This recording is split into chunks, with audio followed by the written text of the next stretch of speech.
पाकिस्तान और chief justice of Pakistan के साथ इजहार यकजहती के लिए रैलियां निकाली गई। इसी सिलसिले में पाकिस्तान तहरीक इंसाफ के खिलाफ मुकदमात का सिलसिला भी ना रुक सका।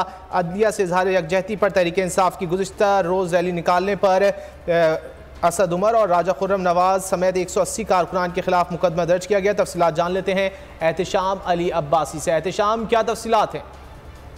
जी, अदलिया से इजहार यकजहती के लिए पीटीआई की रैली निकालने का मामला है। दफा 144 की खिलाफवर्जी पर पीटीआई के जो रहनुमा हैं उनके खिलाफ मुकदमा दर्ज हुआ है। एक मुकदमा थाना मरगला में, जबकि दो जो मुकदमे हैं वो खन्ना की हदूद में दर्ज हुए हैं।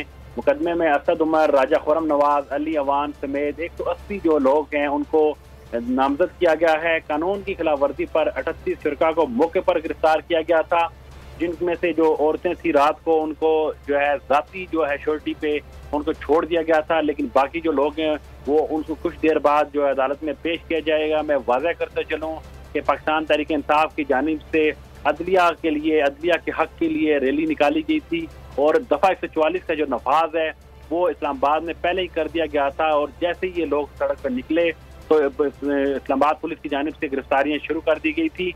तो अभी जो गिरफ्तार लोग हैं उनको तो अदालतों में पेश किया जाएगा। अलबत्ता जो FIR में लोग हैं उनको गिरफ्तार करने के लिए रात के भी तहरीक इंसाफ के वर्कर थे, उनके घरों पे छापे पुलिस मारती रही और नजर आ रहा है कि बाकी जो कारकुनान तकरीबन 180 लोग हैं उनको भी पुलिस गिरफ्तार करेगी। इस हवाले से इस्लामाबाद पुलिस की वाज़ह पॉलिसी है कि तहरीक इंसाफ के हवाले से जो भी रैली निकली, जलसा हुआ, जुलूस हुआ, उनको गिरफ्तार करने की हमेशा कोशिश की गई और दफा 144 का नफाज भी इसी सूरत में लगाया गया कि ताकि तहरीक इंसाफ के लोग ना इमरान खान का इस्तकबाल कर सके और ना इस हवाले से इस्लामाबाद में कोई रैली निकाल सके। एहतिशाम, ये भी बताएगा असद उमर या राजा खुर्रम नवाज की जानिब से मुकदमे के इंदराज के बाद कोई मौक़िफ़ सामने आया?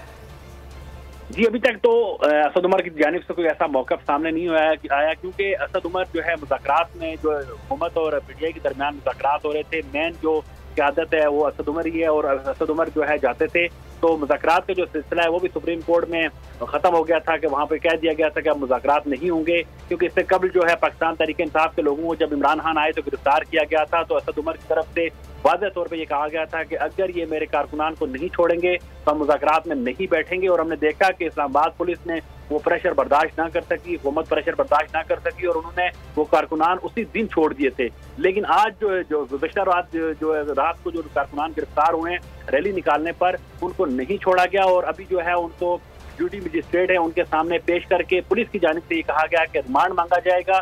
जबकि जहाँ जो रात को औरतें गिरफ्तार हुई थी मौके से उनको छोड़ दिया गया था, उनकी फैमिली की तरफ से लोग आए थे और उन्होंने जाती जो छोटी दी थी उस पर उनको छोड़ दिया था। अभी तक जो है मरकजी क़यादत की जानिब से वाज़ह तौर पर नहीं कहा गया कि ये जो गिरफ्तारियां हो रही हैं उस हवाले से क्या हिकमत अमली जो है की जाएगी। अलबत्ता अली नवाज अवान की जानिब से ट्वीट किया गया और उन्होंने बड़ी मज़ामत की और उन्होंने ये वाज़ह किया कि हमारे खिलाफ ये जो कार्रवाइयाँ हो रही हैं इंतकामी कार्रवाइयाँ हैं, पुरअमन रैली थी, किसी न किसी को कोई नुकसान नहीं पहुँचाया और रैली के अख्ताम पर जब रैली खत्म हो गई तो उनके कारकुनान को गिरफ्तार किया गया, जो कि इंतहाई काबिल मज़म्मत है।